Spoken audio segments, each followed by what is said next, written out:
సాధారణంగా మనమైతే ఒక గంట చెయ్యి పైకెత్తి ఉంచమంటే మన వల్ల అవ్వని పని.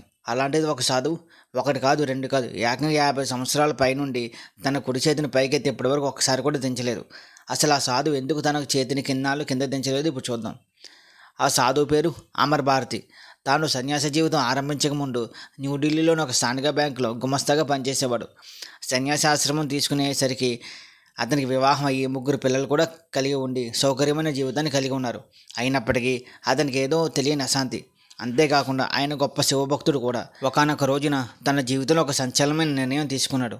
శివుడు ప్రాపంచిక సుఖాలకు దూరంగా ఉంటాడు. అంతేకాకుండా నిత్యం ధ్యానంలోనే మునిగి తేలుతాడు. ఇక శివునిలాగే తాను కూడా ప్రాపంచిక సుఖాలను విడిచిపెట్టాలని భావిస్తాడు. భావించడమే కాకుండా తన కుటుంబాన్ని విడిచిపెట్టి తాను కూడా సన్యాసాశ్రమాన్ని స్వీకరిస్తాడు. అందులోనే నిజమైన శాంతి ఉందని కూడా గ్రహిస్తాడు. దీనితో పాటు యుద్ధాలకు వ్యతిరేకంగా ప్రపంచ శాంతి కోసం అమర్ భారతి స్వామి 1973వ సంవత్సరంలో తన కుడి చేయిని పైకి లేపి అలానే ఉంచేశారు. అలా ఇప్పటికి దాదాపు 50 సంవత్సరాల పైన అయింది.